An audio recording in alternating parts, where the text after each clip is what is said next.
Mister ladies channel viewers அனைவருக்கும் வணக்கம். இன்னைக்கு நம்ம பார்க்கக்கூடிய டாபிக் வந்து பார்த்தீங்கன்னா கால்சியம் டிஃபிஷியன்சி.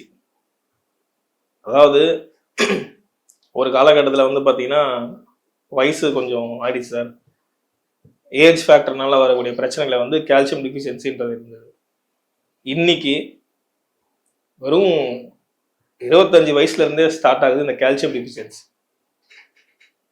இந்த கால்சியம் டிஃபிஷியன்சி வந்து 100 பேருக்கு இருக்கு அப்படின்னா அதில் 90 பேருக்கு நம்மளுக்கு கால்சியம் டிஃபிஷியன்சி இருக்குன்னு கூட கண்டுபிடிக்க முடியல, தெரியல. அது காரணம் என்னன்னு அப்படின்னு பார்த்தீங்கன்னா, இது கால்சியம் டிஃபிஷியன்சி எப்படி கண்டுபிடிப்பீங்க, இவங்களுக்கு என்ன மாதிரியான தொந்தரவுகள் இருக்கும், இந்த தொந்தரவுகள் எல்லாம் நீங்கள் தெரிஞ்சுக்கிட்டாதான் இது கால்சியம் டிஃபிஷியன்சியாக இருக்கலாம்னு கண்டுபிடிக்க முடியும். இன்னைக்கு யாரை கேளுங்க, எதுவாக இருக்கட்டும், போனால் வந்து கால்சியம் வந்து குறைஞ்சி போச்சு, ஸோ கால்சியமுக்கு வந்து சப்ளிமெண்ட் எடுக்கணும் அப்படின்னு தான் சொல்கிறாங்க. ஸோ இது எப்படி இருக்கும், இந்த சிம்டம் என்னென்ன கால்சியம் இல்லை அப்படின்னா, ஸோ லோ லெவல் கால்சியம் ஆகுது அப்படின்னா பயங்கரமான உடம்புல பெயின் இருக்கும், மசில் பெயின் இருக்கும், நர்வ் பெயின் இருக்கும், ஸோ எலும்பு வலின்னு சொல்லுவோம். இது ஜாயிண்ட்டுக்கு இல்லாமல் நிறைய பேருக்கு வந்து பார்த்தீங்கன்னா டயபெட்டிக் பேஷண்ட்டுக்காக கூட இருக்கட்டும், இந்த கையில் இந்த இடத்துலலாம் கூட வந்து பெயின் வர ஆரம்பிச்சோம். இந்த பெயினுக்கு வந்து நீங்கள் சில பேர் ஆயில் மசாஜ் எடுத்தேன், வர்மா போனேன், இதெல்லாம் பண்ணேன், நிறைய சப்ளிமெண்ட் சாப்பிட்டேன், அப்போ கூட எனக்கு வந்து பெயின் போலன்னு சொல்லுவாங்க. இதுக்கு எல்லாமே வந்து காரணம் வந்து பார்த்தீங்கன்னா கால்சியம் டிஃபிஷியன்சி. இன்னும் எவ்வளோக்கு எவ்வளோ அது கம்மியாகிட்டே போதும், சீசர்னு சொல்லக்கூடிய ஃபிக்ஸ் மாதிரி வரக்கூடிய பிரச்சனை கூட வர்றதுக்கு அதிகமான வாய்ப்பு இருக்குது. இது எப்படி வந்து இயற்கையான முறையில் இந்த டிஃபிஷியன்சி, இந்த கால்சியம் டிஃபிஷியன்சி இல்லாமல் நம்மளுக்கு சாதாரணமாக கிடைக்கக்கூடிய ஒரு பொருளை சாப்பிட்டு இந்த கால்சியம் டிஃபிஷியன்சியை வந்து நம்ம தக்க வச்சுக்கணும்னு பார்க்க போகிறோம். இப்போ நம்ம வந்து ஒரு டாக்டர்கிட்ட போவோம், நீ பெயின் இருக்கும், நம்ம அம்மா, நம்ம வீட்டில் இருக்கக்கூடிய ஆட்களே வந்து நிறைய பேர் பார்த்துருப்பாங்க, முட்டி வலி, கை வலின்னு டாக்டர்கிட்ட போயிருப்பாங்க, இல்லை கழுத்து வலின்னு டாக்டர்கிட்ட போயிருப்பாங்க. உடனே வந்து அவங்க சொல்லக்கூடிய விஷயம் பார்த்தீங்கன்னா எலும்பு தேஞ்சிருச்சு, அதனால வந்து இந்த மாத்திரையெல்லாம் சாப்பிடுங்க அப்படின்னு சொல்லிட்டு, அந்த மாத்திரையெல்லாம் சாப்பிட்டா கூட அந்த வலி போகாது. எப்போ எடுத்து பார்த்தாலும் அந்த எலும்பு தேஞ்சதாகவே இருக்கும்.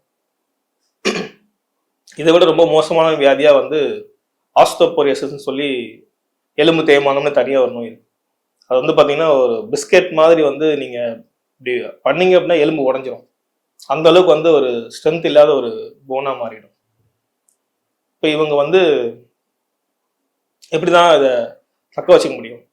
ஏன் இப்போ இவ்வளோ சப்ளிமெண்ட் நான் சாப்பிட்டோம், ஏன் எனக்கு வந்து கால்சியம் உள்ள தங்க மாட்டேங்குது, அது எப்படி எது வழியாக வெளியே போகுது, அதை முதல்ல நீங்கள் தெரிஞ்சுக்கிட்டா மட்டும்தான் உங்களுடைய அந்த கால்சியம் வந்து நீங்கள் உள்ளுக்குள்ளே தக்க வச்சுக்க முடியும். இப்போ நிறைய பேருக்கு நம்ம சொல்லக்கூடிய ஒரு விஷயம் என்னன்னு பார்த்தீங்கன்னா, பிளட்டு வந்து அசிடிக்காக மாறிக்கிட்டே வருது. இது டயபெட்டிக் பேஷண்ட்லேருந்து எல்லாருக்குமே நீங்கள் இருக்கக்கூடிய ஒரு காமனான பிரச்சனையாக மாறிக்கிட்டு வருது, பிளட்டு அசிடிக் ஆகுது. இந்த பிளட்டு அசிடிக் ஆகாமல் பார்த்துக்கிறது உடம்போடைய வேலை. அதை கொஞ்சம் அல்கலைனாக மாற்றி கொண்டு வரும். இந்த அல்கலைனை எங்கேருந்து மாற்றி கொண்டு வரும் அப்படின்னா, நீங்கள் இந்த சப்ளிமெண்ட்லாம் சாப்பிட்டாலும் அதை மீறி தேவைப்படக்கூடிய கால்சியம் வந்து உங்கள் போன்லேருந்து அது எடுத்துக்க ஆரம்பிக்கும். எடுத்து அதை கன்வெர்ட் பண்ணி பிளட்டில் மிக்ஸ் பண்ணி அதை அல்கலைனாக மாற்ற பார்த்துரும். அப்போது நீங்கள் இந்த சப்ளிமெண்ட்லாம் கொடுத்தாலும் இந்த பிளட் அசிடிக்காக இருந்தது அப்படின்னா இம்மீடியட்டாக வந்து நீங்கள் கொடுத்த சப்ளிமெண்ட் ப்ளஸ் உங்களுக்கு ஆல்ரெடி இருக்கக்கூடிய கால்சியம் இது எல்லாமே வீக் ஆகிட்டு இருக்கும். இப்போ இவங்க என்ன பண்ணலாம், இது எப்படி சரி செஞ்சுக்கலாம்?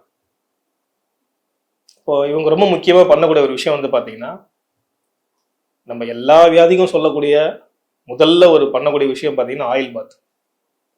நீங்கள் ஆயில் பாத் எடுத்தாலே 70% 80% இந்த வியாதி எனக்கு தீரவே இல்லை சார், ரொம்ப நாளாக இந்த வியாதி இருக்குது அப்படின்ற வியாதி கூட ஆயில் பாத் எடுக்கும்போது ஒன்று கண்ட்ரோலுக்கு வந்துடும், இல்லை அது முழுமையாக குணமாயிடும். அப்போ இந்த கால்சியம் டிஃபிஷியன்சி இருக்கக்கூடிய ஒரு நபர், அது ஏஜ்டாக இருக்கலாம், இல்லை ஏஜ் கம்மியாக கூட இருக்கலாம், அவங்க எப்படி ஆயில் பாத் எடுக்கலாம் அப்படின்னா, நீங்கள் நல்லெண்ணெய் தடவிக்கோங்க. சாதாரண நல்லெண்ணெய் வாங்கி நீங்கள் உடம்பு முழுக்க தேய்ச்சிக்கோங்க. உங்கள் வீட்டில் ஒரு மேலே மாடி இருக்கோ இல்லை வெயில் படுற இடமோ அங்கே போயிட்டு நீங்கள் ஆண்களாக இருந்தால் தடவிட்டு நிற்கலாம். ஒரு துண்டு மாதிரி டவல் மாதிரி கட்டிட்டு உங்கள் உடம்புல வந்து படுற மாதிரி நிற்கலாம். பெண்களாக இருக்கும் பட்சத்தில் வீட்டில் வந்து ஜன்னல் இருக்கும், அது உள்ளே வரக்கூடிய அந்த சன்லைட் அது படுற மாதிரியான கதவெல்லாம் சாத்தினாலும் சன்லைட் உள்ளே வர மாதிரியான இடத்துல நீங்கள் நின்று யூஸ் பண்ணிக்கலாம். இல்லை சார் எங்களுக்கு அந்த அளவுக்கு சன்லைட் வந்து படுற மாதிரி இப்போல்லாம் இல்லை அப்படின்றவங்க அட்லீஸ்ட் கரெக்டாக ஒரு 4லேருந்து 5க்குள்ள இந்த டைமில் நீங்கள் இந்த சூரிய ஒளி வந்து உங்கள் மேலே படுற மாதிரி இருக்கும். ஒரு 15 நிமிஷம் என்ன கூட போதும். கண்டிப்பாக அந்த 15 நிமிஷம் இந்த சூரிய ஒளி உங்கள் மேலே படுற மாதிரி பார்த்துக்கோங்க. இப்போ ஆயில் பாத் எடுக்க சொல்லிட்டோம். நிறைய பேர் என்ன சொல்கிறாங்கன்னா, சார் இங்கே வந்து எனக்கு சன்லைட்டும் இல்லை, ஆயில் பாத் எடுக்க முடியல அப்படின்னா, அடிக்கடிக்கு அவங்க உணவில் எள்ளு இதை சேர்த்துக்கிட்டே வரணும். அது மட்டும் இல்லாமல் உணவுக்கு சமையலுக்கு யூஸ் பண்ணக்கூடிய எண்ணெயை வந்து பார்த்தீங்கன்னா முடிஞ்ச அளவுக்கு நல்லெண்ணெயை யூஸ் பண்ணுற மாதிரி பார்த்துக்கோங்க. இப்போ நல்லெண்ணெய் எப்படியாவது நம்ம உடம்புக்குள்ள ஒன்று மேலே அப்ளை பண்ணலாம், இல்லை சமையலில் கொண்டு வரலாம், இல்லை அந்த 4லேருந்து 5 மணிக்கு அந்த வெயிலில் நிற்கலாம். இது எல்லாமே இதில் ஏதாவது ஒன்றாவது கண்டிப்பாக ரிலே பண்ண முடியும். இதை ஃபாலோ பண்ணுங்க. இதை ஃபாலோ பண்ணிட்டு ஒரு 3 விஷயம் முக்கியமான விஷயமா சொல்கிறேன். இந்த 3 விஷயத்த வந்து ரொம்ப ஈஸியாக கடைப்பிடிக்கிற மாதிரி சொல்கிறேன். இதை பண்ண பண்ண பண்ண உங்களுக்கு ஆட்டோமேட்டிக்காக வந்து உங்கள் கால்சியம் வந்து அதிகமாகிறத பார்ப்பீங்க. நீங்கள் என்னதான் சப்ளிமெண்ட் எடுத்தாலும் இப்போ விட்டமின் சி, விட்டமின் கே இதெல்லாம் இல்லை அப்படின்னா உங்களுடைய கால்சியம் வந்து உடம்பு அப்சர்வ் பண்ணாது. நீங்கள் சாப்பிடக்கூடிய கால்சியம் வந்து உடம்பு அப்சர்வ் பண்ணாது. ஸோ அதனால தான் இன்னமும் பார்த்து நீங்கள் வாங்கக்கூடிய கால்சியம் சப்ளிமெண்ட்டை பார்த்தீங்க அப்படின்னாலே அதில் அதிகபட்சமாக ஒரு காம்பினேஷனில் தான் கொடுத்துருப்பாங்க.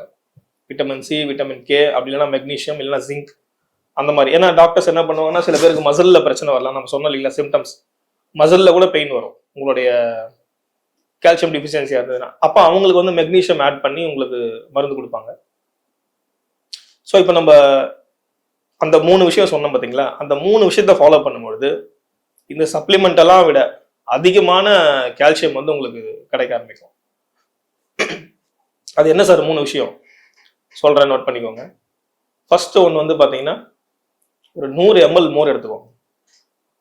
இந்த 100 ml மோரில் சின்னதாக ஒரு பாக்கு சைஸுக்கு, கோட்டைப்பாக்கு சைஸோ இல்லை சின்ன நெல்லிக்காய்ன்னு சொல்லுவோம், அந்த நெல்லிக்காய் சைஸுக்கு வந்து நெல்லிக்காயோட கொஞ்சம் சின்னதாகவே ஒரு ஒரு சுண்டைக்காய் இல்லைன்னா அதை விட ஓரளவுக்கு ரொம்ப நிறைய எடுத்துக்க தேவையில்ல, சுண்ணாம்பு, அதாவது ஒரிஜினல் குவாலிட்டியான சுண்ணாம்பு வாங்கிக்கோங்க. வெத்தலைப்பாக்கு யூஸ் பண்ணுற சுண்ணாம்பு, உள்ளே சாப்பிடக்கூடிய ஒரு சுண்ணாம்பு தான் வாங்கிட்டு சின்ன உண்டை எடுத்து அந்த சுண்ணாம்புல வந்து அந்த மோரில் வந்து கலக்கிடுங்க. இதை தினந்தோறும் இந்த மோரை வந்து காலையிலையோ இல்லை எப்போ உணவுக்கு பிறகு குடிச்சிங்க அப்படின்னா கொஞ்சம் கொஞ்சமாக கால்சியம் வந்து நார்மல் ஆகிட்டே வரும். அடுத்து இது நம்ம ஊரில் ஃபேமஸோ இல்லையோ, கோயம்புத்தூரில் வந்து இது அதிக பேர் வந்து உபயோகப்படுத்துவாங்க. கொள்ளு வந்து இங்கே நம்ம நிறைய ஊரில் சாப்பிட்றதில்ல, கோயம்புத்தூரில் மட்டும்தான் இதுக்கு தனியாக ஒரு மரியாதையை கொடுக்குறாங்க. கொள்ளு ரசம்னு வச்சு அவங்க கண்டிப்பாக சாப்பிடுவாங்க உணவில். ஸோ அப்போ நீங்கள் இந்த கொள்ளை வந்து ஏதாவது ஒரு வகையில் இல்லை முளை கட்டியோ அதை வேக வச்சோ ஏதாவது ஒரு வகையில் வந்து பார்த்தீங்கன்னா கொள்ளை வாரத்துக்கு 2 முறையாவது வந்து உங்கள் உணவில் சேர்த்துக்கோங்க. இந்த கொள்ளு சேர்த்துக்கிறீங்க, அதுக்கப்புறம் நான் சொன்ன மாதிரி அந்த மோர் எடுத்துக்கிறீங்க, இது கூட சேர்த்து வந்து பார்த்தீங்கன்னா வஜ்ரவல்லின்னு ஒரு சில ஊர்களில் சொல்லுவாங்க அதுக்கு பேர். இன்னும் சில பேர் வந்து பார்த்தீங்கன்னா பிரண்டைன்னு சொல்லுவாங்க. இந்த பிரண்டை இதையுமே வந்து வாரத்துக்கு 1 நாள் அது துவையலாவோ இல்லை ஏதோ ஒரு வகையில் வந்து நீங்கள் உள்ளே எடுத்துக்கணும். அப்புறம் நம்ம சொன்ன மாதிரி இந்த எள்ளு உருண்டை வந்து சாப்பிட சொன்னோம். ஸோ இது எல்லாமே நீங்கள் வந்து ஃபாலோ பண்ணும்பொழுது உங்களுடைய கால்சியம் லெவல் வந்து பார்த்தீங்கன்னா இது ஒரு 3 மாதம் ஃபாலோ பண்ணுங்கள். 3 மாதம் ஃபாலோ பண்ணிவிட்டு உங்களுடைய கால்சியம் லெவலை போய் செக் பண்ணி பாருங்கள். உங்கள் கால்சியம் லெவல் ரொம்ப அக்யூரேட்டாக சூப்பராக இருக்கும். ஸோ உங்களுக்கு இந்த பெயின் எல்லாமே வந்து பார்த்தீங்கன்னா 1 மாதத்துலேயே வந்து இந்த கால்சியம்னால ஏற்படக்கூடிய பெயின், இந்த சிம்டம் எல்லாமே வந்து பார்த்தீங்கன்னா 1 மாதத்துக்குள்ளேயே கண்ட்ரோலுக்கு வந்துடும். ஸோ இதை யூஸ் பண்ணி பார்த்துட்டு சொல்லுங்கள் எப்படி இருக்குன்னு சொல்லிட்டு.